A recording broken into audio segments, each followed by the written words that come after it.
Hello everyone, welcome back to the Zach F1 channel, and in today's video it's going to be quite a short video, but it's basically going to be a summary of what I'm thinking right now after FP1 and FP2 for F1 Fantasy. So basically this video is designed for anyone who doesn't want to watch the live stream tomorrow, or for anyone who just thinks they're going to be too busy tomorrow and wants to see at least some final thoughts from me, even though it could change a little bit going into FP3 of course. The gist of what I will be talking about right now will probably be very similar, so you can sort of have an eye on what to look out for, even if I do change my mind, because you might see it yourself as well. But anyway, let's get straight into it. So let's start off with the constructors, and I think the first big main takeaway we can get from Spain so far is do not pick Red Bull. I know, crazy, but we've seen in FP1 and FP2, they've looked alright. I mean, Verstappen's been looking decent, but it is Sergio Perez who I'm a little bit worried about. And again, I thought Red Bull were further up this weekend, but with their price, I don't think they're worth it, as they're going to be scoring very similar points to everyone else in that top 4 bubble. Then we have one of the biggest debates up for discussion right now, which is the McLaren versus the Mercedes fight. It's quite an interesting race because yes, the drivers are still less valuable than the constructors in an actual sense. Obviously, having two of the best constructors is still the best choice. But with how tight it's going to be constructors wise, I think there'll be less of a gap between Red Bull, McLaren, Ferrari, Mercedes points wise than there will be for getting your 2 times driver right, which is why I'm trying to emphasize that the drivers need to be right this weekend. Because yeah, if you come in and obviously have like Haas and V-Carb as your constructors, you're still going to do worse. But like if you follow the same sort of structure as normally with 2 of potentially the best constructors and then get your drivers right, you're very much sitting pretty. And again, the gist of it is, if you can afford to have McLaren and Ferrari with Norris and a second premium driver, or with Verstappen and a second premium driver, then you stick with McLaren and Ferrari. If you cannot afford this, then you move down to Mercedes and Ferrari to bring in Norris plus a second premium driver, or Verstappen plus a second premium driver, as I really do think McLaren and Mercedes will score very similar points as constructors, and you really need to be getting that driver of the day and 2 times points up, as this could be the factor that differentiates your team to another team. All in all, if you couldn't have guessed, I really need to emphasize how tight it's going to be between the top 4 teams. So realistically, I wouldn't be surprised to be seeing a lot of Mercedes and Ferraris as they look okay, and a lot of McLarens and Ferraris. But like I said, it really depends on your team value right now. I'm probably going to be dropping down to Mercedes and Ferrari to fit in the better drivers. Then onto drivers, I think the first point I need to talk about is the Alpines. They actually look really good. So Gasly, I think, has jumped up my order a bit, probably 3rd best. I still would take Magnussen and Tsunoda over him if you have the money for it. But if you don't have the money for it, you could easily drop down from a Tsunoda to a Gasly, a Magnussen to a Gasly, and I think you'd do all right. Obviously, it's just practice, but getting 4th in FP2, which is normally the one where people are pushing the most before qualifying, it's very good signs from the Alpine. They looked all right in FP1 as well. So keep an eye on Ocon and Gasly. I very much think Gasly is a very good option. Ocon I still think is a little bit expensive and probably still worse than K-Mag, so I'll probably pick K-Mag over him. But Gasly, I think he's on par with Tsunoda this weekend.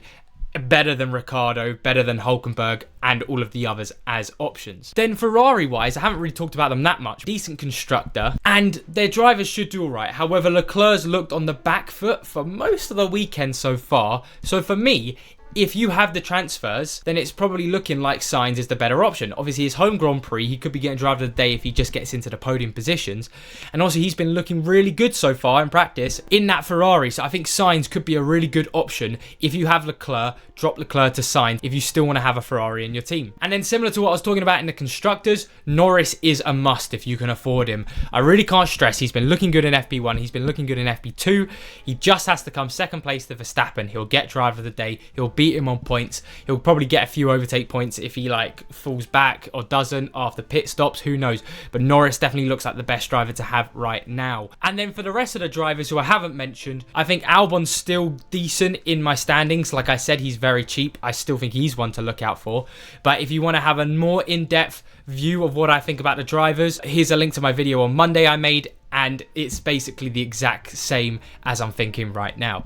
So let's now talk about the key takeaways you can take from this video, and I'll really summarize it. So for anyone who wants to skip to this part of the video and just watch this last 2 minutes, go for it. So first off, Sergio Perez, still a bad choice even with his penalty points. He didn't look good in FP1 and 2, I would steer clear. Sainz looks very good. Home Grand Prix, potential for driver of the day, I'd take him over Leclerc if you have the transfers. And then that leads on to the next point though. However, do use only 2 of your free transfers if you aren't using Limitless in Austria. As remember, that is a sprint race weekend. Let's get prepared for that. Remember that. That is a big piece of information, and only really use your free transfers if you have to. Like, I probably will be using my free transfers because I really just have to bring in Norris into my team. Then Red Bull look to in the group with Red Bull, McLaren and Mercedes to pick them as constructors, considering their price. Constructor-wise, if we don't get any crashes, they will score very similar points. However, because of this, it will all be down to whoever doesn't crash out who gets the most points, I believe.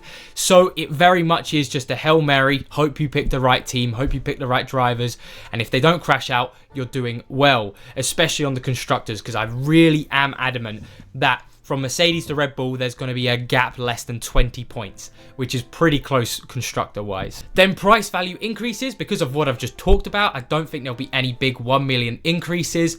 Obviously, you would have to have a lot of crashes for that to happen, and I just can't see it happening. So even though Mercedes look like a good option, if you're going for them just for the budget and not for moving your team around for other reasons, I don't think that's worth it this weekend. I doubt they're going to get that 1 million increase we all want from them. Then, like I said, premium driver choice is the most important probably this weekend. E.g., if you had a team similar to mine with Piastri and Leclerc, you're probably going to want to swap them out because they're going to get rinsed by the looks of things by the teammate, especially Piastri. You really need to have Norris over Piastri. Then Leclerc is not so bad if you have him still in your team, but I do think Sainz will get more points this weekend. Keep an eye out on the Alpine drivers. They've been looking very rapid in practice sessions. Williams look bad, but this could be good for us. Just keep Logan Sargent out of the way because that's what you want from a cheap driver like Logan Sargent.